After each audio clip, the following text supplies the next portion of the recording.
Hello, welcome to Mateo Tagalog Recaps.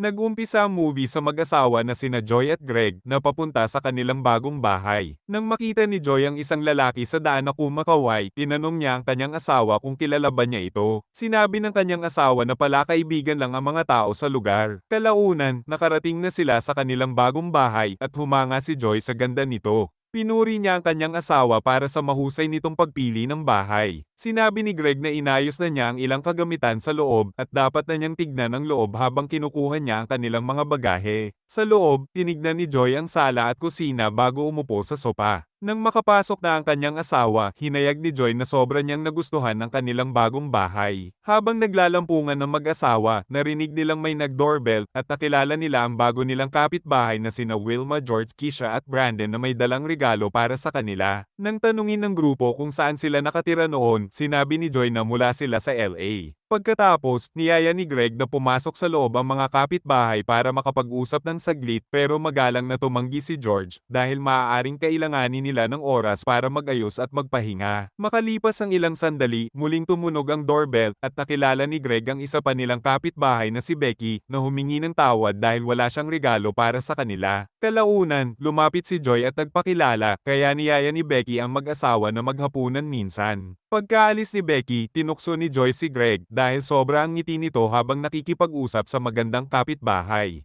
Habang naghahapunan, tinanong ni Greg si Joy kung kinakabahan ba ito sa unang araw nito sa trabaho bukas. Inamin ni Joy na bigla siyang magtatrabaho sa ibang larangan pagkatapos ng 10 taon sa marketing kaya medyo kinakabahan siya. Sagot ng kanyang asawa na ayos lang makaramdam ng kaba at karapat-dapat siya bilang isang executive. Sumunod na araw, nag-jogging si Greg at nakita niya si Becky sa park. Tinanong siya nito kung isa ba siyang runner, kaya ipinaliwanag ni Greg na kailangan niyang magpakondisyon dahil kukuha siya ng physical test para sa Police Academy. Nang tanungin niya si Becky kung bakit ito tumatakbo, sinabi nito na pinayuhan siya ng kanyang therapist na mag-ehersisyo. Mali ang naging komento ni Greg sa kanyang therapy, pero nilinaw ni Becky na hindi siya baliw, kaya tiniyak nito na naiintindihan niya ang ilang tao na kailangan lang ng kausap. Pinahalagahan ni Becky ang kanyang mga sinabi at sinabi na hindi tulad niya, hindi siya biniyayaan ng isang partner na pwede niyang kausapin tungkol sa kanyang mga problema. Pagkatapos ay hinamon ng karera ni Becky si Greg pabalik sa kanilang kalye at tinanggap niya ito. Kinalaunan, habang naghahanda si Joy, sumilip siya sa bintana at nakita niya ang kanyang asawa at kanilang kapitbahay na masayang nag-uusap. Pagkatapos, nakita niya si Becky na maharot na hinawakan ng braso ng kanyang asawa, kaya umalis na siya. Pagpasok sa loob, tinukso ni Joy ang kanyang asawa na sasabak na ito sa conditioning test ngayon dahil nakahanap na siya ng running partner. Para bigyan ng katiyakan si Joy, sinabi ni Greg na nasa park na si Becky nang makarating siya doon at nakita lang siya nito. Sumunod na eksena, habang nasa trabaho ang kanyang asawa, hinugasan ni Greg ang kanyang sasakyan sa labas at kinawayan si Becky nang makita ito. Kinahapunan, umuwi na si Joy mula sa trabaho, kaya tinanong siya ng kanyang asawa kung kumusta ang kanyang unang araw. Sinabi ni Joy na nakakapagod pero masaya siya dahil may mga staff na nagtapos ng kolehiyo na gustong matuto mula sa kanya. Pagkatapos, sinabi niya na ipapadala siya ng kanyang kumpanya sa Atlanta para makipag-usap sa mga potensyal na kliyente. Ibinahagi ni Greg na naka-schedule siyang kumuha ng agility test sa Biyernes at kung makapasa siya, kukuha na siya ng pagsusulit pagkatapos. Sumunod na eksena, habang papunta si Greg sa kanyang sasakyan, nakita niya si Becky na tumatakbo. Tinanong siya nito kung bakit hindi siya nag-jogging kanina, kaya ipinaliwanag ni Greg na ngayon ang araw ng kanyang physical exam, kaya sinabi ni Becky na sana ay swertihin siya. Sa Police Academy, si Sergeant Armstrong ang nagsasagawa ng physical test at sinabi sa mga kadete na kailangan nilang takbugin ang 1.5 milya sa loob ng 15 minuto para makapasok sa susunod na round. Nakumpleto ni Greg ang pagtakbo pero nakita niya ang kanyang kapwa kadete na si Sanders na tila hindi na kayang tapusin ang pagtakbo. Kaya, hinikayat niya ito na magpersige at isipin ng motibasyon para umabot sa finish line. Salamat sa nakakahikayat na salita ni Greg dahil nagawang makumpleto ni Sander ang pagtakbo ng may natitirang oras. Mamaya, pinuri ng sergeant si Greg sa kanyang ginawa sa kapwa kadete kanina at sinabi na kailangan ng hukbo ang mga lalaking katulad niya. Pagkatapos, sinabi ng opisyal na magsasagawa siya ng background check sa pamamagitan ng pagtawag sa kanyang mga dating employer at pakikipag-usap sa kanyang mga kapitbahay. Samantala, tinext ni Becky si Joy para tanungin kung gusto nitong lumabas pagkatapos ng trabaho, pero sumagot ito na hindi pwede dahil kailangan niyang mag-impake para sa isang work trip. Isang gabi, habang wala ang kanyang asawa, inimbitahan ni Greg si Brandon para manood ng laro. Makalipas ang ilang sandali, dumaan si Becky at gustong makipag-usap kay Joy, pero sinabi ni Greg na wala sa bahay ang kanyang asawa.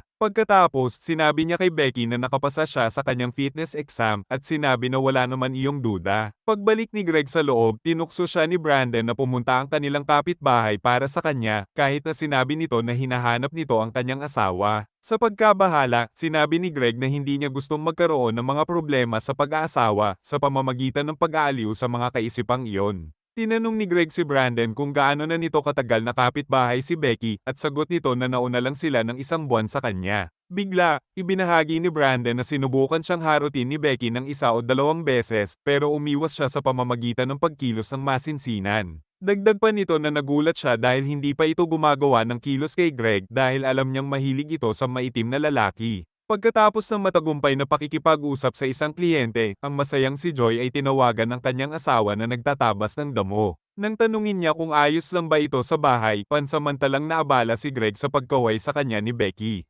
Pagkatapos, nagbiro siya na kasama niya ang kanilang kapitbahay kagabi at nang isipin ng asawa niya na si Becky ito, nilinaw ni Greg na si Brandon iyon. Nang mapansin ang seryosong boses ni Joy, tiniyak ni Greg sa kanya na wala siyang dapat alalahanin tungkol sa katapatan nito bilang asawa. Kinagabihan, habang nagbabasa ng libro, nakatanggap ng bastos na mensahe si Greg mula sa kanyang asawa at sumagot siya ng naaayon. Mamaya, lumabas si Greg at nakita niyang naninigarilyo si Becky. Nagbiro siya na baka arestuhin siya ng isang magiging pulis, kaya sinabi ni Greg na hindi niya gagawin iyon kung bibigyan siya nito ng kanyang hinihit-hit. Samantala, nakita ni Keisha na nag-uusap ang dalawa mula sa kanyang bintana at nanood din ang asawa nito. Kalaunan, tinanong ni Greg si Becky kung nakikipag-date ba ito sa mga itim na lalaki, kaya natuwa ito sa kanyang tanong. Nagtataka siya kung ano sa palagay nito, kaya ipinaliwanag ni Greg na tila komportable siya sa kanya dahil siya hindi tulad ng ibang puting tao na nakakasalamuha niya. Pagkatapos, kinuha ni Becky ang bote ng beer ni Greg at uminom. Sa bahay ng kapitbahay, sinabi ni Brandon sa kanyang asawa na malamang na nag-uusap lang ang dalawa, pero may duda ito. Nang tanungin ni Greg ang tungkol sa isang bakanteng bahay sa kabilang kalye, sinabi ni Becky na lumipat na ang pamilya na dating nakatira doon, ilang linggo na ang nakakalipas. Pagkatapos, sinabi niya kung paano sila nagkaroon ng pool at sinabing dapat nilang tignan ito. Sa kabila ng pag-aalinlangan, sinundan ni Greg si Becky sa pool at binuksan ng mga ilaw. Bigla, naghubad si Becky at tumalon sa pool. Tumanggi si Greg na samahan siya, kaya nagpanggap siyang nalulunod, kaya napilitan itong iligtas siya. Tapos ay tumawa si Becky at sinabi na marunong siyang lumangoy, pero pinasalamatan niya si Greg sa pamamagitan ng paghalik sa pisngi nito. Sa gulat, nainis si Greg kaya itinulak ito palayo at umalis na sa pool at umuwi. Sa kanyang sunod na therapy session kay Dr. Robinson, nagsinungaling si Becky at sinabing 1 taon na siyang hindi umiinom ng alak. Nang tanungin ng kanyang therapist kung ano ang ginagawa niya kapag inaatake siya, sinabi ni Becky na pumupunta siya sa isang ligtas na lugar sa kanyang isip at nag-iisip ng positibo. Nagtanong ang doktor kung may dinidate na siya, kaya ibinahagi niya na may nakilala siya na isang mahusay na lalaki kamakailan. Nagtataka ang doktor kung paano sila nagkakilala, kaya sinabi ni Becky na iniligtas siya ng lalaki habang nalulunod siya sa pool ng kapitbahay at naniniwala siya na iyon ay kapalaran. Nang sabihin ng doktor na dahan-dahanin lang ang mga bagay dahil posibleng mawala ang kanyang nararamdaman, iginiit ni Becky na hindi iyon ang kanyang ginagawa. Hindi nagtagal, nakauwi na si Joy at sinalubong ito ni Becky. Pagkatapos marinig ang tungkol sa matagumpay niyang trabaho, sinabi ni Becky na dapat silang uminom ng kape para magdiwang. Pero sinabi ni Joy na meron siyang matinding allergy sa caffeine. Dagdag pa niya na gusto niyang magpahinga at mayakap ang kanyang asawa. Kaya, sinabi ni Becky na dapat silang pumunta bukas ng gabi para maghapunan dahil may utang pa siyang regalo sa mag-asawa. Sa loob ng bahay, naghanda si Greg ng isang romantikong hapunan para sa kanyang asawa at binigyan niya ito ng mga bulaklak. Bago kumain, binigyan ni Greg si Joy ng isang bracelet na ikinatuwa nito. Mamaya pa, sinibak na ni Greg ang kanyang asawa sa bathtub. Pagkatapos, sinabi ni Joy sa kanyang asawa na inimbitahan sila ni Becky na maghapunan bukas ng gabi. Sinabi ni Greg na ayaw niyang pumunta dahil mas gusto niyang gugulin ang mga susunod na araw kasama ang kanyang asawa. Pero sinabi ni Joy na hindi tatanggapin ni Becky ang pagtutol nila. Sumunod na araw, sinalubong ni Becky ang mga bisita habang nakasuot ng sexing damit. Matapos bigyan ng yakap ni Becky si Joy, niyakap naman nito si Greg na may paghimas pa sa braso nito na nag-udyok na magalang siyang itulak palayo. Habang kumakain, pinuri ni Joy ang luto ni Becky at sinabi nito na tinuruan siya ng ina ng kanyang nobyo noong high school. Pagkatapos, tinanong ni Joy si Becky kung ano ang pinagkakakitaan nito. Sinabi nito na pagkatapos mamatay ng kanyang asawa, nabubuhay na lang siya sa naiwang pera nito. Humingi ng paumanhin si Joy sa pagkabanggit nito dahil hindi niya alam na byuda na pala ito, pero tiniyak ni Becky na ayos lang. Habang unti-unting nanlalambot ang loob ni Joy kay Becky, nababalisa si Greg dahil baka ma-open ang nangyari sa kanila sa pool. Nang pumunta si Joy sa banyo, tinanong ni Becky si Greg kung bakit ang tahimik nito.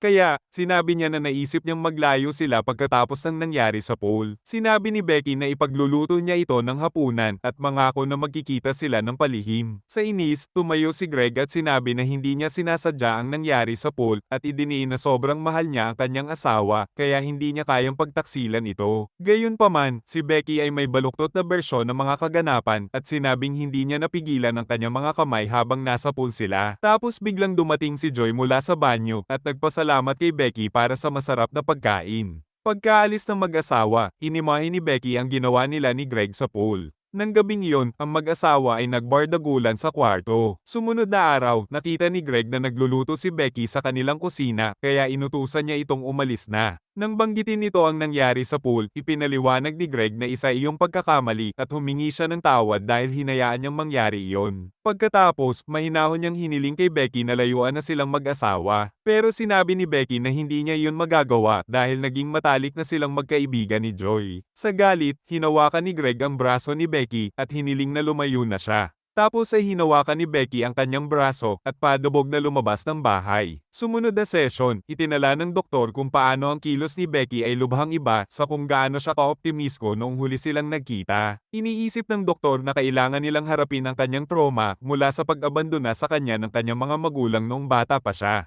Gayunpaman, si Becky ay nag-open tungkol sa kanyang problema sa relasyon na ikinagulat ng doktor nang ihayag nito na ang bagong lalaki sa kanyang buhay ay may asawa. Idinadahilan niya na hindi iyon pag-iibigan dahil pareho silang nagmamahalan at kailangan lang niyang tanggalin ang kanyang asawa. Sa pag-aalala, tiniyak ng doktor na ang ibig sabihin ni Becky ay umaasa siyang hiwalayan ng lalaki ang kanyang asawa at sumang-ayon si Becky. Nang maramdaman ng paghihinala ng doktor, nagdahilan si Becky na magbabanyo. Ilang sandali pa, lumabas si Becky mula sa likod ng doktor at sinakal ito gamit ang scarf na nagwakas sa buhay nito. Pagkatapos nito, itinali ni Becky ang scarf sa kanyang buhok at kinuha ang notebook ng doktor. Kinahapunan, si Sergeant Armstrong ay dumaan sa bahay ni Becky para sa isang panayam bilang parte ng background check ni Greg. Nang makita ni Becky si Greg sa labas, tinanong niya ang pulis na kung maaari nilang ilipat ang kanilang pag-uusap sa loob. Sa sala, sinabi ni Becky kung paano niya pinakain ang hapunan ng mag-asawa kamakailan pero sa halip na ikwento ang nangyari, gumawa siya ng sariling kwento. Sinabi ni Becky na gumawa ng galaw si Greg sa kanya noong nasa banyo ang asawa nito at sinabi sa kanya na ayaw niyang matapos ang kanilang relasyon. Nagtanong ang sarhento kung nag-iibigan sila at sinabi ni Becky na nagbardagulan na sila ng isang beses pagkatapos makainom ng marami. Dagdag pa ni Becky na hinawakan ni Greg ang kanyang braso at hindi bibitawan hanggang sa ipangako niya na magkikita sila ulit. Pagkatapos, tinanong ni Becky kung ang kanyang pahayag ay magiging mahalaga kay Greg sa pagpasok sa Police Academy at sinabi ng sarhento na may pamantayan ng departamento ng pulisya na kailangan nilang panindigan.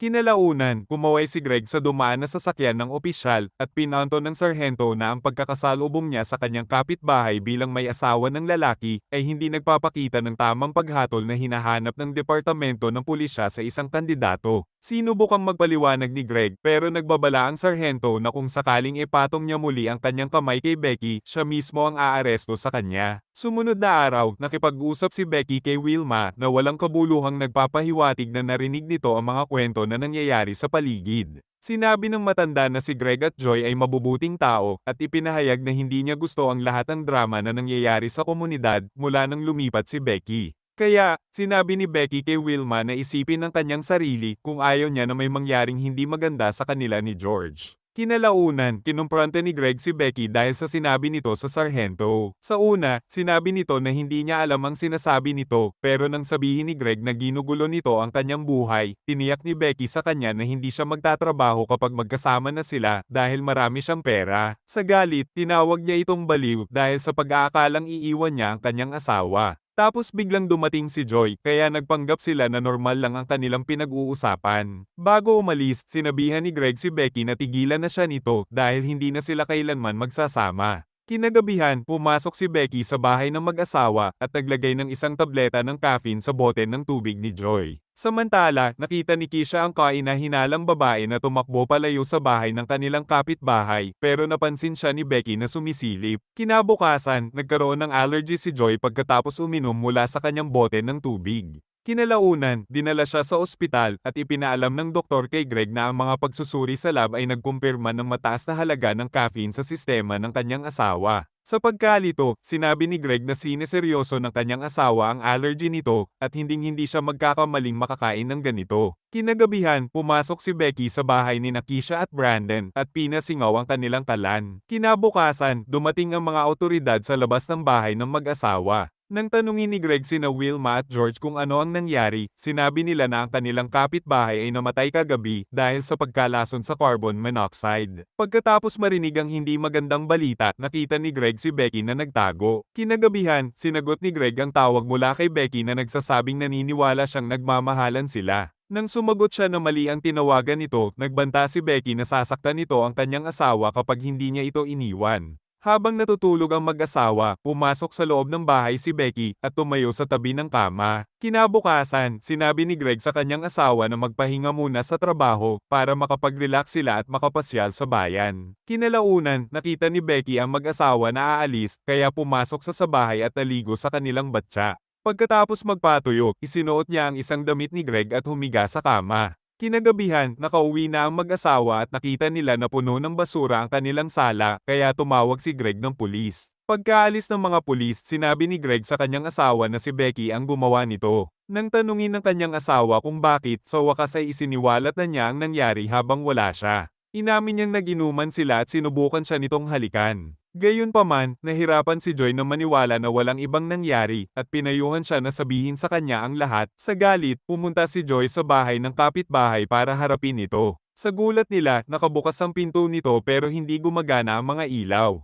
Pag-akyat sa itaas, nakita ng mag-asawa ang mga bangkay ni Wilma at George. Pagkatapos, lumabas si Becky sa kwarto at pinatumba si Greg gamit ang baseball bat. Nang tanungin ni Joy si Becky kung bakit nito pinatay ang kanilang kapitbahay, sinabi nito na nakikialam ang mga ito sa kanyang buhay. Napagtanto rin ni Joy na si Becky rin ang may pananagutan sa pagkamatay ni Keisha at Brandon. Kalaunan, nagkaroon ng gulo at nagawang masuntok ni Joy si Becky ng ilang ulit.